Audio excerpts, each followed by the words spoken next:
Go right ahead. Okay. Okay.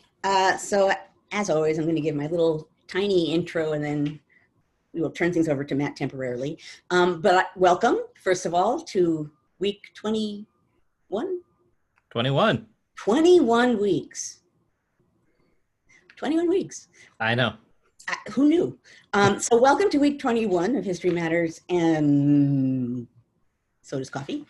Today we're going to be talking about, in a sense, extreme claims. We're going to be talking about politics at moments of extreme, when the polarization is extreme and each side essentially accuses the other of they're out to destroy America.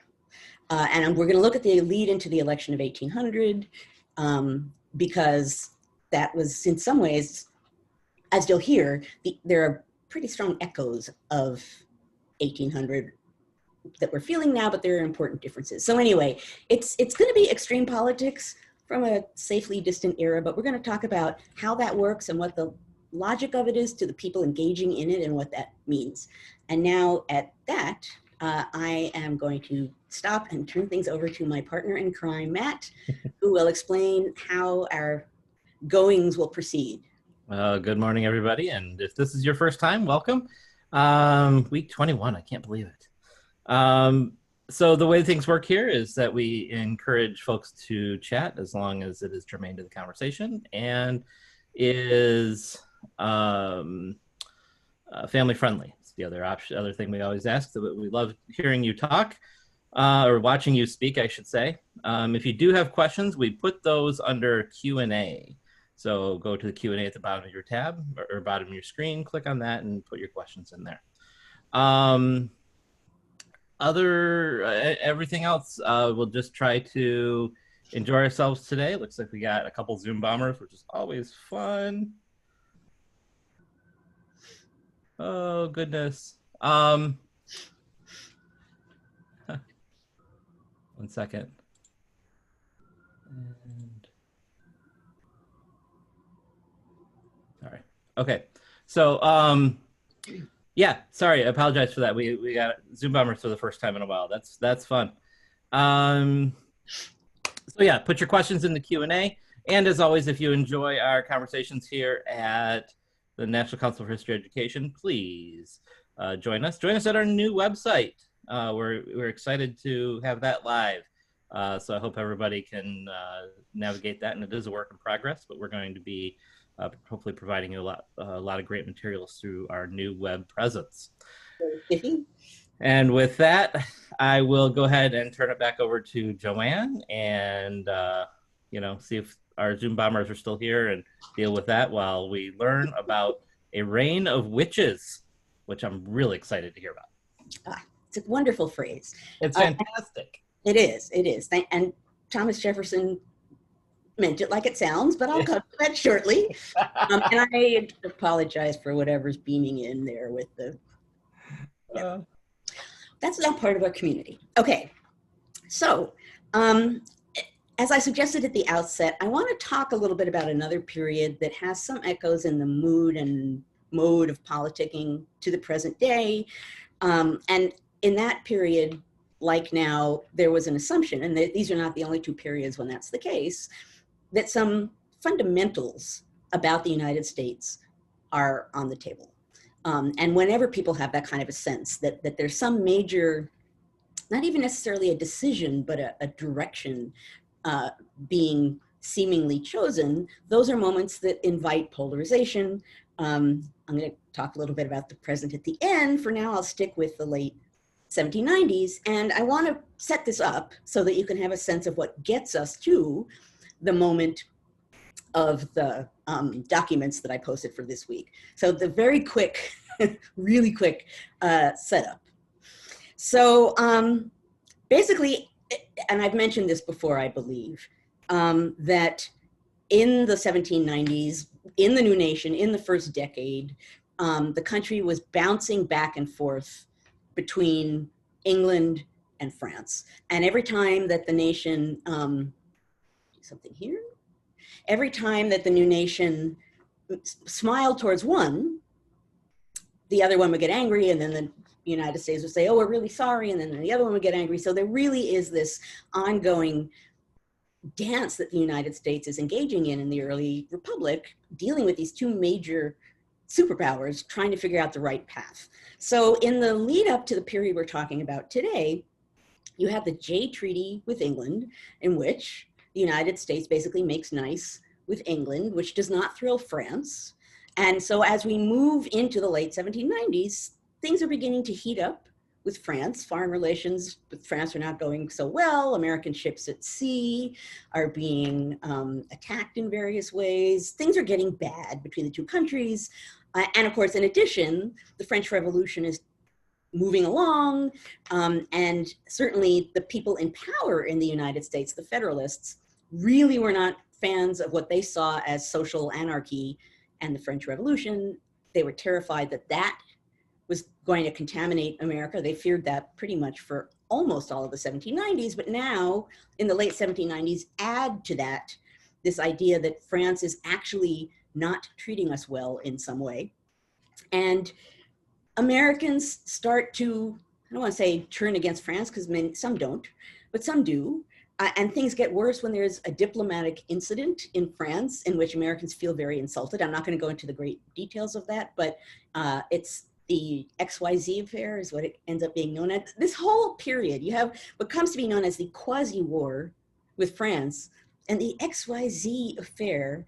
So much of this is so oddly phrased, but at any rate, we're moving into the quasi-war with France. The XYZ affair, in which Americans feel insulted during this diplomatic negotiation, helps lead to it. Many Americans begin to get really angry at France. John Adams, who's traveling around in this period, enjoys a moment of popularity when people are like, yay, president, you're standing up for the United States at a moment when, France is treating us badly. And Adams, there are some Adams letters where he's like, this doesn't happen very often. I'm kind of enjoying this. So that's kind of the mood in the shifting into the late 1790s. Now we're getting to the very late 1790s and a presidential election is coming. So you have people in power, the Federalists, John Adams as president, who are not at ease with what we might call the politics of the street. They're not at ease with a sort of very active democratic politics. They're not at ease with the fact that Republicans are becoming increasingly organized and putting themselves forward and expressing their views. They're not thrilled with the fact that some Americans seem to be going along with that kind of logic. So the Federalists, and again, the party in power for, at this point, the entire reign of the government, right? Government starts in 1789. Washington, although he tries to be neutral, he's a Federalist. Adams, he's a Federalist. So these people have been in power from the beginning and in some ways assume that they should be in power. So they see all of this happening and they begin doing things to clamp down. Now, what I'm going to be talking about today, and this will be the beginning of it, is a kind of dual logic of extremism. And dual as in D-U-A-L, D-U-E-L. I write a lot about dueling, so I could see you could go down that path, but that's not what I mean. I mean dual as in mixed. And some of it, I think we'll see is genuine and some of it is not. But at any rate, so the Federalists, they're in power, they see things happening, they see people turning against France, which makes them happy. They pass things like the Alien and Sedition Acts, right? And they pass those things. So the Alien Act, the Alien Friends Act, basically gives the government the power to send aliens who seem dangerous out of the country. People need to register, basically, immigrants or visitors need to register coming into the country. The Sedition Act, which comes down hard on people who are criticizing the government. So we're clamping down, in a sense, on, I don't want to say immigrants, which is broad, but that's the direction that things are moving. We're clamping down on a free press in the name of national security, right? We're in a quasi-war. we have to do this because of national security. And part of their logic, they say, is, well, the government is so new and the government is so weak that if our leaders are attacked and denounced and humiliated, all of their authority will be gone. And if their authority is gone, the government's authority is gone. So that's some of their logic. But of course, what the Federalists are also thinking is, wow, this could be really useful, this moment, when people are nervous and upset about war and there's some fear circulating. We could take advantage of this moment and we could shut up that opposition press. Wouldn't that be handy? And we can make France look bad. Wouldn't that be handy? So the Federalists, coming to the dual logic I'm talking about here, on the one hand, there's some reaction to what's going on and uneasiness, both among leaders and the public. And then there are Federalist politicians who are responding to the moment by also saying, this could be a really useful way for us to just crush them. And we should do that. So that's part of what I'm pointing to here. And that's part of what I'm going to be talking about today. We're talking partly about leaders and partly about the public. And we're also talking about some, what do I want to call it? Reasons why some people feel uneasy versus the deliberate deployment of fear as a political weapon. So the documents that I posted kind of weigh in on both sides of this. And I did, Matt mentioned at the outset, I did include a campaign ad for John Adams that actually is just out of a newspaper. And I think, I found it many years ago. I think when I went into the database and searched for it, I just searched on Jefferson, no God, and it appeared. That's one of the arguments that was being made by Federalists in the lead up to the election of 1800, right? Jefferson is irreligious. Jefferson is a man without religion. Jefferson, if he becomes president, he's going to tamp down religion, bury your Bibles, because if Jefferson becomes president, those Republicans are going to come for religion. You can see that in that kind of blunt advertisement. But what's also interesting, and I hadn't used this letter before in teaching, but the Abigail Adams letter is interesting because she is talking in that letter about what sounds like fear, right? About religion is going away and morals are sinking and I don't know what's happening here. So there's this paragraph, I think it's like the second paragraph, that is just like angst about religion and Christianity. And then it's followed by 2 or 3 paragraphs that are like, and by the way, about the fence. You know, so she has a moment in which she's expressing what sounds like sincere fear, and then she goes back to the normal business of life. But I included that because the first example, the campaign ad, is obviously very deliberate politicking. Abigail Adams' paragraph has more subtleties to it. I then included 2 other items from the other side of the tracks, right? So let's go put ourselves in the Republican point of view now. And we're seeing the people in power do what they're doing. And we're seeing the Alien and Sedition Acts. And we're seeing them go to extremes to retain power. The Republican Party is more comfortable with a sweeping democratic politics than the Federalists are, right? So they are feeling that that's being repressed too. So they certainly are understanding what's going on and feeling the impact of it.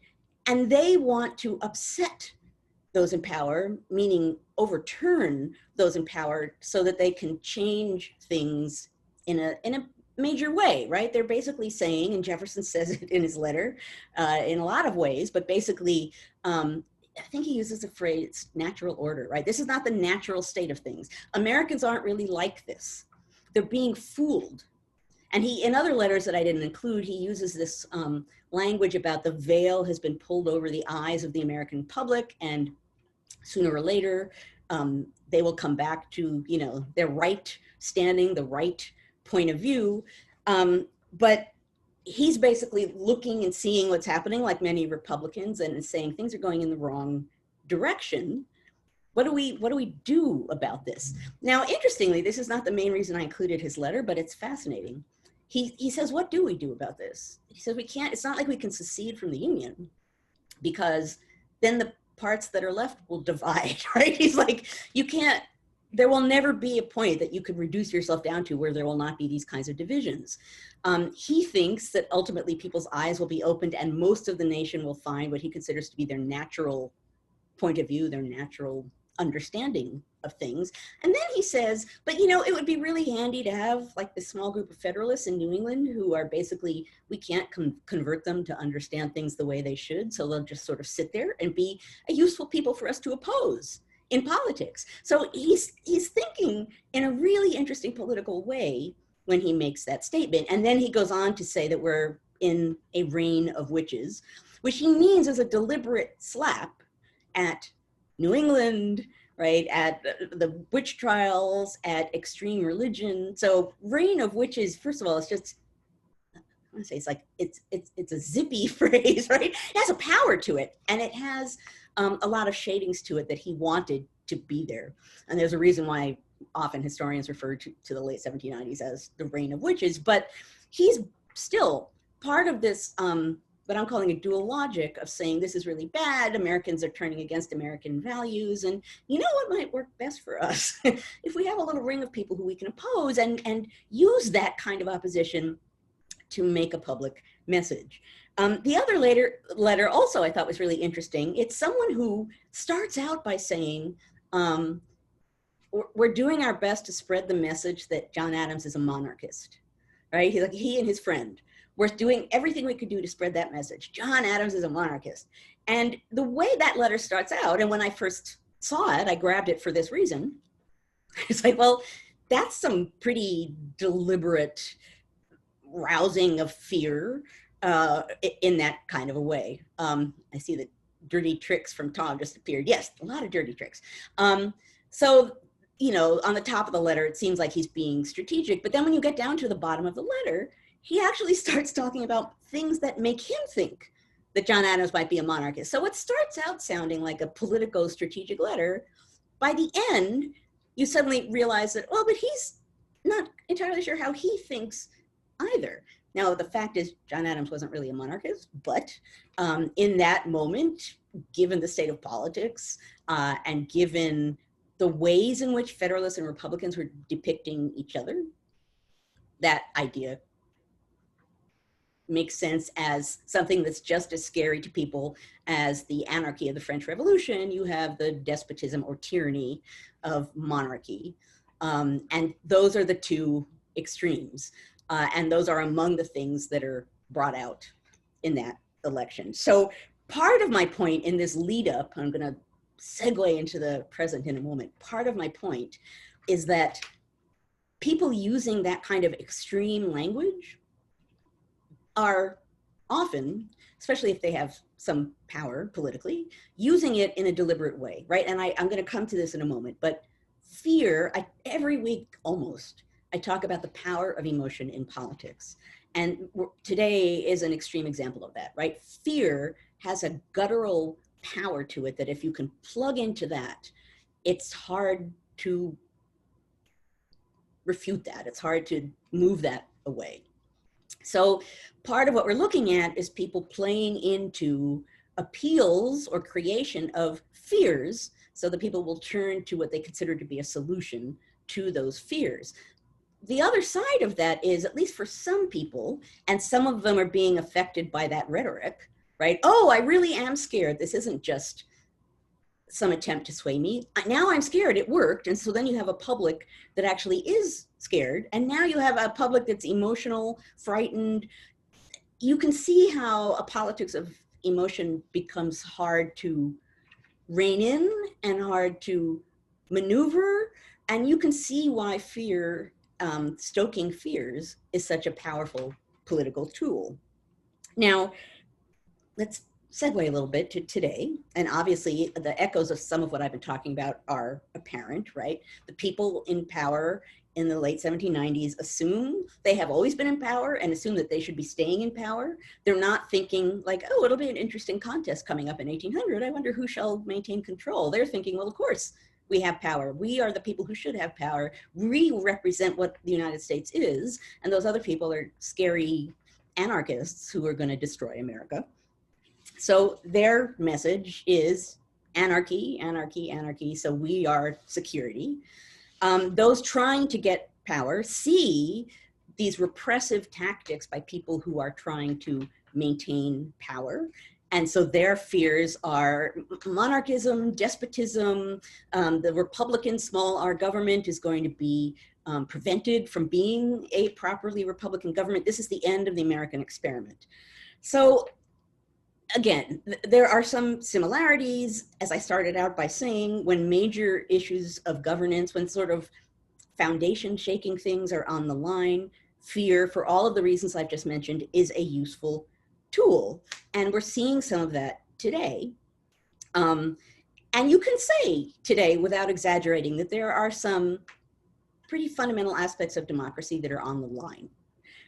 So we have reasons to be anxious. So I'm not at all trying to suggest that we shouldn't be. But that said, like the Federalists, you know, people in power, it behooves them to make people fear what happens if they're not in power. And obviously in 1800, that's some of what we saw.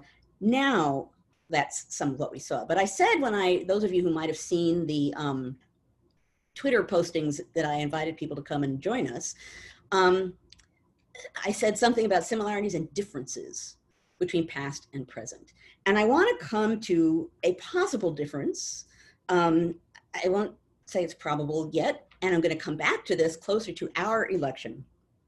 But one of the things that happens in the lead up and during the election of 1800, one of the big issues has to do with the actual mechanics of the election. So the fear is growing, the election is happening, and at the peak of this contest, a lot of what's being discussed is, are we going to follow the rules? And as I said, I'm going to go into much more detail down the road, but basically part of what ends up being part of the presidential contest in the 1800, the lead up and during, there ends up being a tie, and during the breaking of the tie, is people asking again and again, are they going to follow the rules? Are they going to allow the election to go to who it should go to? Are they going to do something to refute the election? What are they going to do? So there ends up being a real discussion about how desperate is the other side and what are they going to do? And if they do it, what happens? As I said, I'm going to come back to this, but the fact of the matter is some people, Republicans in some states, were arming themselves in case things went wrong with the government. I mean, this is a far more perilous moment than I think most people understand. But what's interesting about it is both sides accuse the other of potentially doing horrible things. And often that kind of claim is followed up by, they wouldn't really do that, would they? Like, they wouldn't go that far. I don't think they would go that far. And number one, that to me as a historian, when I first began founding that kind of language, that's significant, right? Because as much as there's all of this polarization, on a fundamental level, there's still this sort of, well, I know we're opposed to each other, but really? Like, are we going to go that far? And in the end, it doesn't go that far, right? In the end, basically we stick to the system as it's supposed to operate, which brings us to the present. Because we don't know what's going to happen down the road. And in a sense, this is going to be a really broad generalization. In a sense, a constitution, a system of government in writing in that way, is a kind of pledge between a people. And even when it's violated, as often as it's violated, it stands there as a marker that you can use as a tool to defend your rights and fight against people who are acting in an unconstitutional manner. So as much as you can look throughout American history and see beyond countless examples of people in one way or another either acting unconstitutionally or against the law or finding ways to sort of tweak things to give themselves benefits and to disempower others. It's important that the system is there as like a way station so that people can point to it and say, yeah, what you're doing isn't what we agreed on. And this brings us into the realm of protest, but it's important that that marker is there. So it becomes important at moments of contest that people remain basically committed to that compact, right? That's the thing that unites a people. We're going to basically agree to those principles and ideas. We're not going to be the best at following them, but there's like a basic starting point that we can at least fight towards. And we don't know. This is a contest in where we, for any number of reasons, we don't know. You know, I started out this series of discussions, conversations, by talking about contingency. And I did that partly because that's at the heart of history. And I did that partly because everything about this moment from the beginning of the pandemic and before contingency is so powerful right now because things feel like, and in some ways are, skidding off the rails. And what does that mean? And what's going to happen? And some things are precedented and some things are not. So in a sense, I'm coming back to the idea of contingency. I'm coming back to the idea of emotions and the power of milking emotions in politics. We've talked before, I don't think I called it, I don't remember if I called it propaganda, but we talked about ways in which you can appeal to the public, newspapers, the press, and their importance. We've talked week by week by week about different ways in which, in the American system of governance, all of these things play a role in how they can be manipulated. And in a sense, what I'm talking about this week is sort of touching on a lot of the themes we've talked about thus far. So the ultimate message, I suppose most weeks I say, so, you know, think about rhetoric and don't just let your emotions follow you. I suppose part of what I'm saying now is the system, our system really matters. And that's the extreme understatement. But as things move ahead, we need to remember the importance of that. And act to defend it, whatever that means, calling your member of Congress, protesting. I'm not suggesting violence in any way, but I think it's important for us to watch what's happening, to see what's happening, to not necessarily run around in the streets with our hands up, but to be savvy and to talk to others and to think about what's happening and to think about the implications and to think about ways to engage with that, ways to get others to think with you, ways to act in an organized way so that public opinion is expressed. I've said many weeks before, public opinion in a republic, public opinion is the guiding star. And in the early national period, people didn't really know who the public was or how to get their opinion, but the fact remains. They said it from the beginning and it remains true. And even in the midst of all the chaos right now, we've seen moments when people have piped up and expressed outrage and then they've been heard. So I guess that's some of what I'm saying is, and this is also something I've touched on week by week, don't sit back and assume that it's going to just happily flow along. Don't assume that it's all going to go downhill.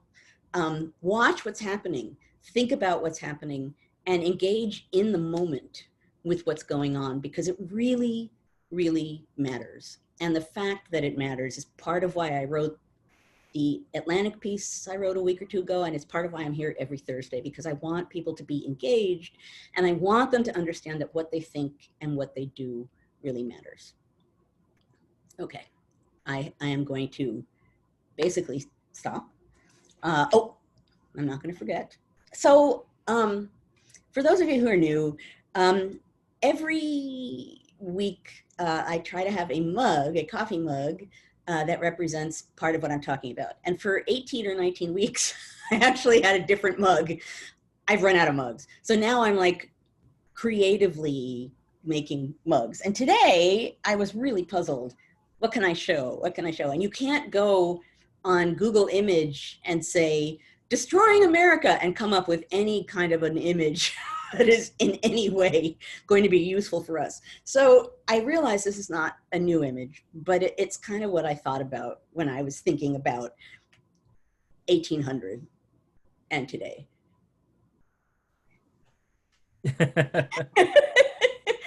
It's the ultimate meme, right? It's the thing that's all over social media and everywhere else, but it kind of spoke to me today. So that this is the mug for the day, my artwork for the morning. This is okay. Well done. So I'm going to shut up now so that we can, and I'm going to open chat again so that we can engage in. Oh, thanks for that. We have a couple questions in the question Q&A, but if you could please add to those, it would be wonderful. My weekly threat is alive and well, which is if you don't ask questions, I do, which is always dangerous. So, so Irene asks, when the U.S. makes peace with France to end the quasi-war in 1800, is there popular support for the peace treaty? There is some. That's mixed, right? Because the fact that the French appear to have insulted the United States by asking for a bribe before they would engage with the United States, that's part of what gives John Adams his moment of glory. They like me, right? He's very excited because the public has turned to him because they're so angry at France. To some degree, I suppose, it does, but the fact of the matter is that division remains. It's not as extreme. The late 1790s is kind of the peak moment of that, and the French Revolution as well. There's sort of a peak moment of violence that hits the United States. So I can't say a sweeping like, yes, it's all gone, but it shifts things. Even so, Adams, as a matter of fact, Adams in his senior years and his retirement years, one of the things he did was write a long series of essays for the newspaper, the Boston Patriot. And what he's doing is basically defending his presidency and attacking his foes. So Hamilton doesn't fare very well in the Boston Patriot essays.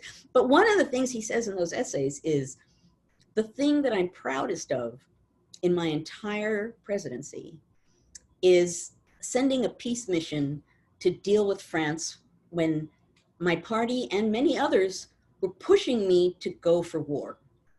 And I acted against everybody, and I was independent, and I did the right thing, and it was the right thing. And you can tell he's angry, that people are angry at him for having done that, and he wants credit for that. So, but that ties in with what you're asking here. He doesn't feel that everyone said, yay, that's a great decision, which is what he thought. But it certainly shifts the nature of things.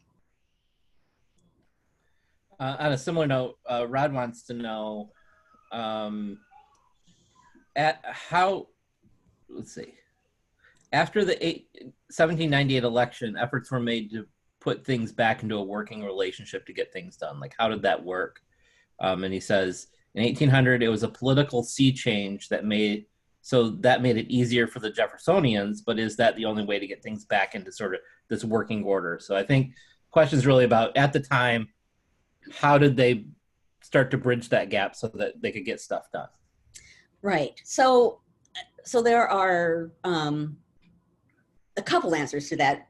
One is, yet another interesting thing that Jefferson says after the election, and I think someone explicitly, a friend or colleague explicitly asked him what would have happened if actually the other side had done what we thought they were going to do, or what would have happened if it blew up.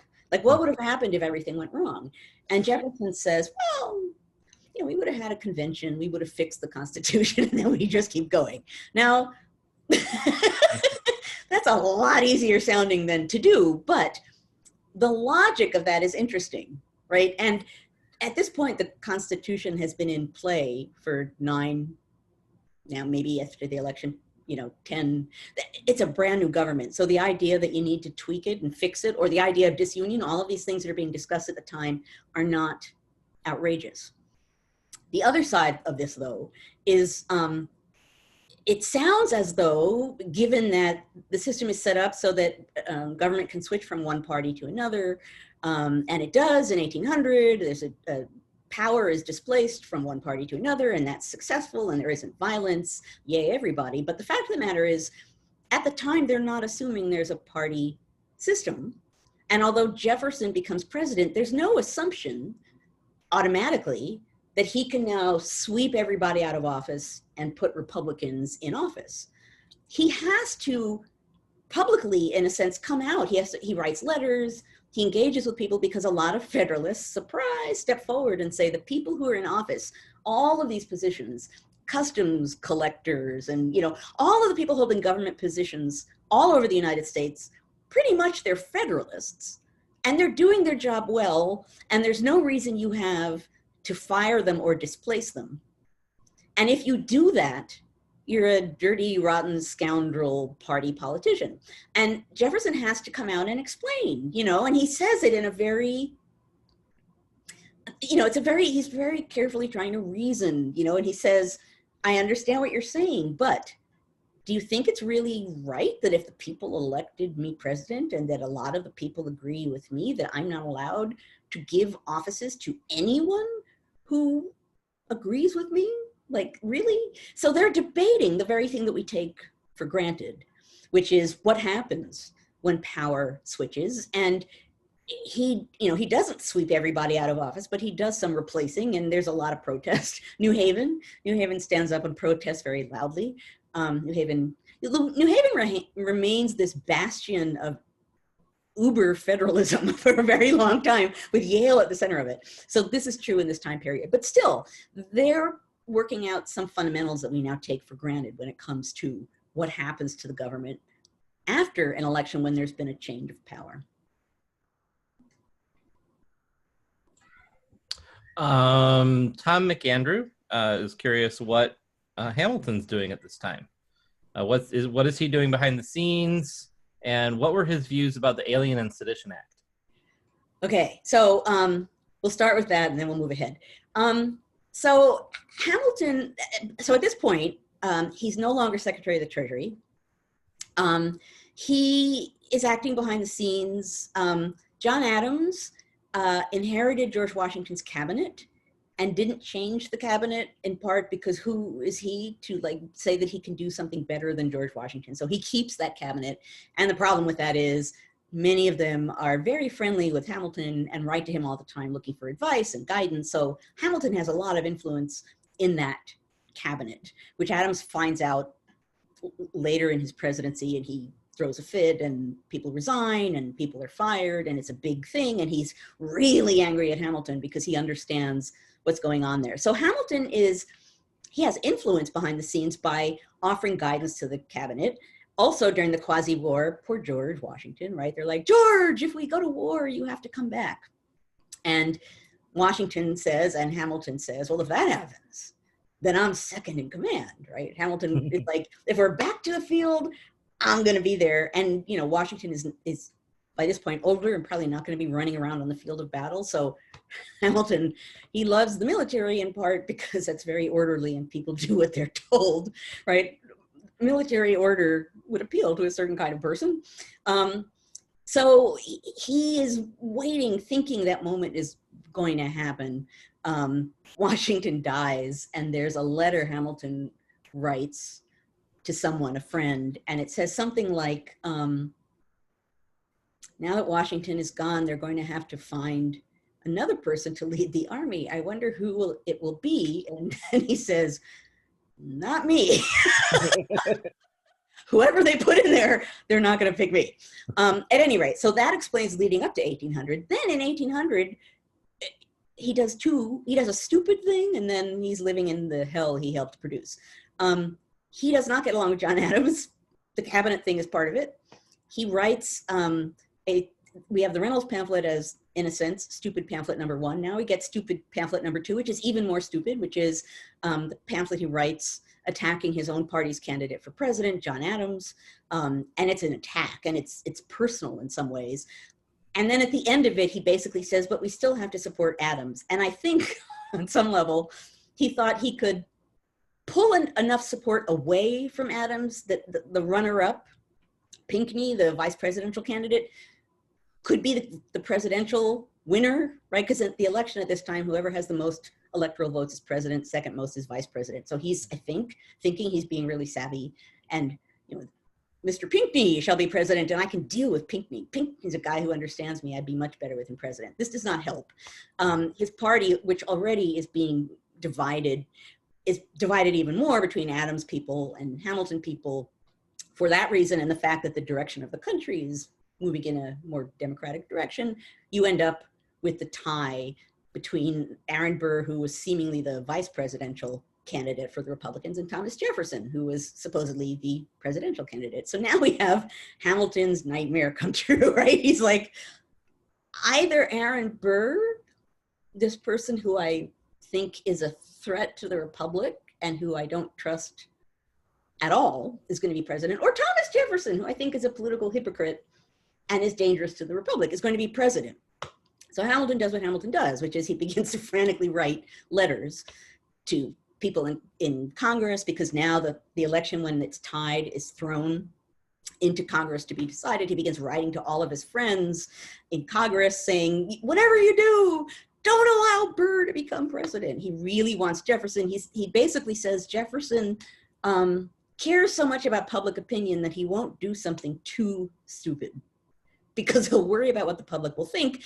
Burr will do whatever he could possibly do to get what he wants. He's more dangerous. Keep him out. It's people like to say that Hamilton decided the election, and he didn't.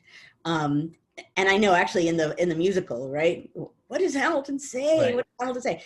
When you read the people who got those letters from Hamilton, they're talking about them, they're reading them, but they're talking amongst each other and basically saying, well, Hamilton thinks this, and here's what we think. So he didn't have an overriding influence. But basically, that was a really long answer.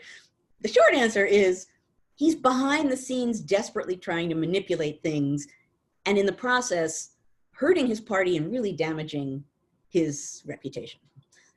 So, after that election, he's pretty much, pushed off to the sideline. There are people who say, there's someone who says, I think a close friend who says, he's a man without discretion.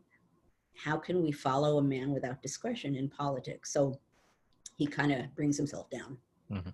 Long answer to a short. No, it's a good answer though. And so there's a couple other questions, and folks, I've only got 2 other questions here, and so if you have questions, get them in. I'm going to ask a self-indulgent question. I'm not sure if you can answer this if you know a whole lot about it, but the godless Jefferson tweet, if you will, in the paper really stuck with me. Like I thought it was fantastic, as we talked about before. And of course we know that sometime later, 1804 and then 1820, Jefferson writes the Jefferson Bibles, right, or literally cuts and pastes the Jefferson Bibles. Did he have a reputation as a person who was quote unquote godless? Well, or because the Jefferson Bibles really, they take the religion out of Jesus of Nazareth. So that's kind of really well, he takes what he considers to be the priestcraft. Right. And for those who don't know this, Jefferson actually does, I just love this, creates his own Bible. He takes a Bible and he pulls out the portions that he thinks represent real preaching, and he removes what he considers to be priestcraft from it, which again relates back to New England and the structure of the church and all of these things that he doesn't consider to be true religion. But I don't think that the response to him is necessarily people responding to the idea that he does the Jefferson Bible. First of all, I don't think that's like everyone knows, like that would make people crazy. But he does speak out and have a lot of rhetoric in which he says, and we know some of the things he says, right, about someone having a different religion from me, it doesn't, break my bones, it doesn't, he certainly is someone who wasn't conventionally religious in the way that people expected. He was someone who had rhetoric that suggested, actually in that Abigail Adams letter, she says something like, what do we do with a president whose religion is benevolence? Right? So she understands that he's not talking about structured religion. He's talking about something else. It's not like benevolence is bad, but she doesn't think it's enough. So he's seen as a candidate who was, the way that some Federalists would put it, he was contaminated by those French theorists when he was over there, during the early revolutionary years, and he came back contaminated and has these crazy ideas, so he's dangerous. That's fascinating. Yeah, I love that idea that he's been contaminated. Francesca wants to know. One last thing I have to say. Go ahead. Was he a deist? I just have to add this because it's just so Jefferson. There's a letter, and I don't have the year in my head right now. In his later years, at one point, he writes a letter, and he says, down the road, I think all Americans are going to be Unitarians, right? They're just all going to go down that path. All of this crazy priestcraft's going to drop by the side. That didn't come true. But I love the fact that he somehow, again, kind of like with Americans and democracy, right? Well, that's the natural order of things. Mm-hmm. And in Jeffersonian thinking, people will find their way to the natural order eventually. Oh. Francesca wants to know if Jefferson ever replied to that godless attack. To that explicit one, to the Jefferson and no God. Yeah, or that in that context. Yeah. I would have to go back and find that letter because I don't have it in front of me, but I think even in that letter, doesn't he say the irreligion thing is spreading around or something like that?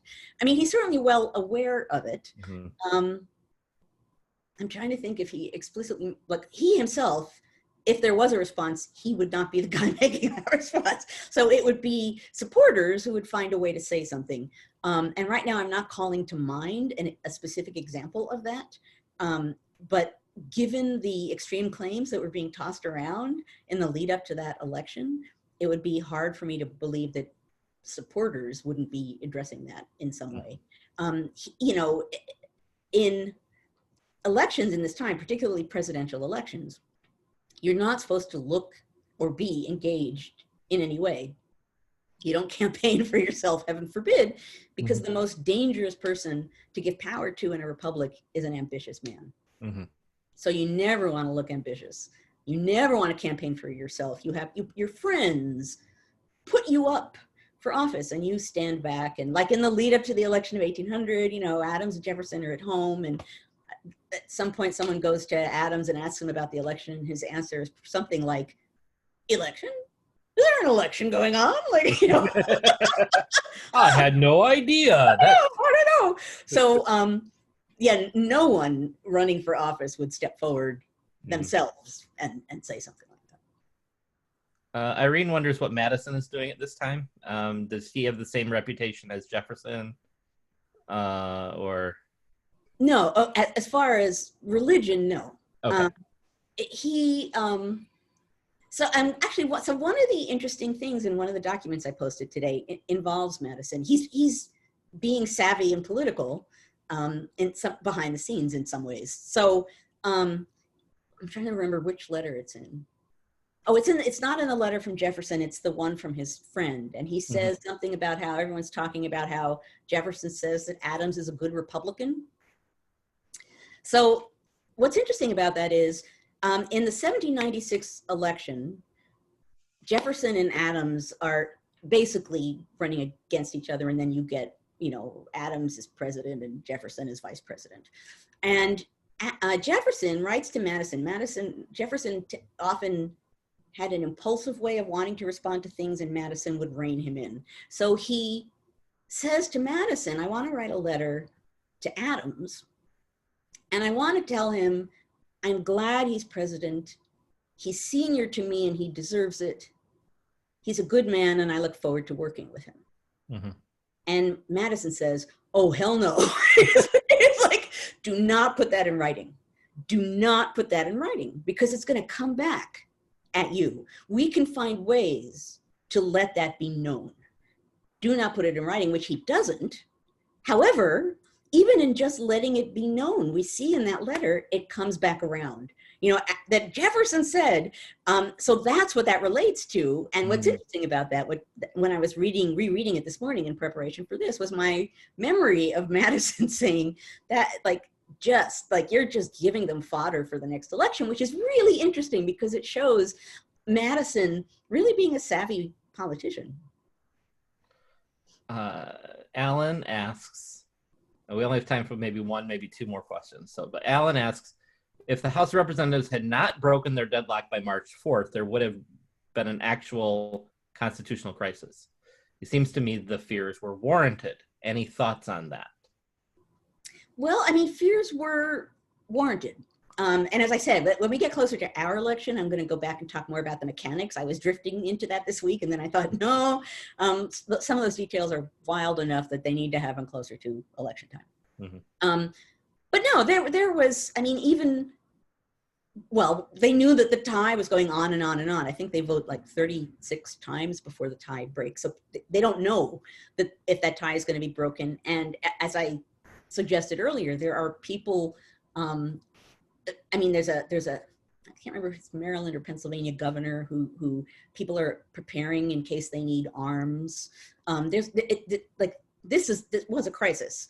So it was a constitutional crisis as it was happening. If the tie hadn't been decided, I don't know, there could have been, you know, people were prepared to march on Washington because in their mind, it was clear Jefferson was the man intended to be president. Burr was supposed to be running for vice president.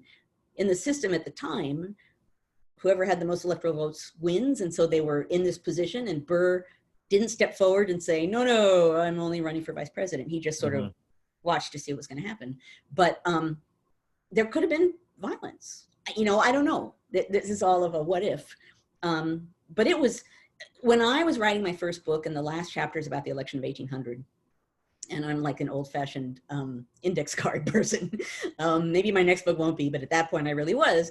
And one of the techniques I use when I write, since I'm so interested in culture, is if I find people using a word repeatedly or an expression repeatedly that strikes me as interesting, I'll start to take account of it. And so I had two piles of index cards, and one of them said civil war and the other one said anarchy. And those both were used again and again and again. There were index cards each side with like maybe 8 or 10 examples of that. So that was the rhetoric already. So that it was a much more fraught moment than I think we, you know, because we see, and I saw this sort of whiz by in the chat, what we think about is it was the first transfer of power, people of one politics to another, and it worked, which it did, which is good, you know, so right. We celebrate the good thing, and we have forgotten what was beneath the good thing, and that, you know, back to contingency, people didn't know what was going to happen at the time, and however many weeks from now that I come back to this and actually talk about some of the mechanics going on, you'll see the degree to which people really didn't know. And remind me, what year was Hamilton's journal that we had talked about where he said, this could just end in civil war? Oh, right? That's right after the Federal Convention. Okay. So that's all that back. Yeah, okay. And that was the first document, right, that we used. Right. Was him One saying, of the first, yeah. Now that we've finished writing the Constitution, here's what I think will happen. And one of the things he says is, I don't know, anarchy, warfare, I don't know. So yeah.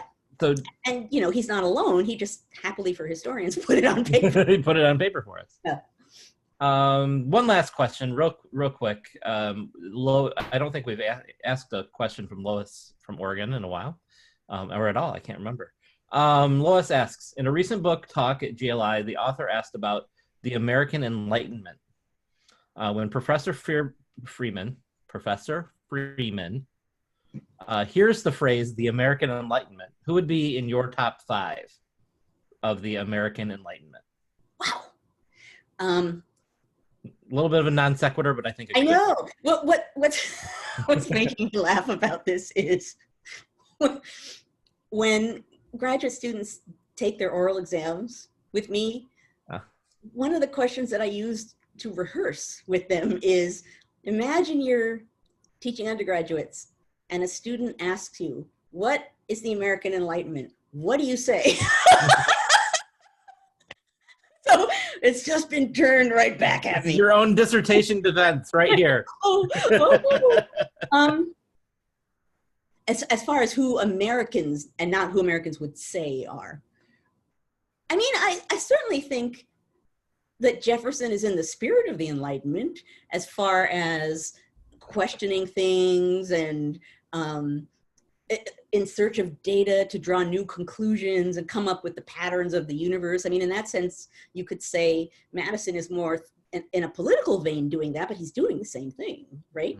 When he prepares for the Federal Convention, he's like, I shall look at republics over time and see all of the principles of republics, and then we shall construct our own that takes advantage of all of the, so part of the spirit of the Enlightenment is this sense that humankind can figure out these kinds of universal patterns if they study it, and science, they use science and they free their mind. You know, Jefferson talks about this a lot, pursuing where the mind goes. So certainly I would put Jefferson there. I would put Madison there. I might put Benjamin Rush there. He's another person who is thinking really hard about what does small r Republican mean? How does that translate? What does that mean in education? What does that mean for women in education? Like how does that translate? So those are three actually people I would put up there for sure. We'll take three. That's kind of okay. I'll stop right there. Oh, we're at 11 o'clock. We're after 11 o'clock. So we should probably end our public version here.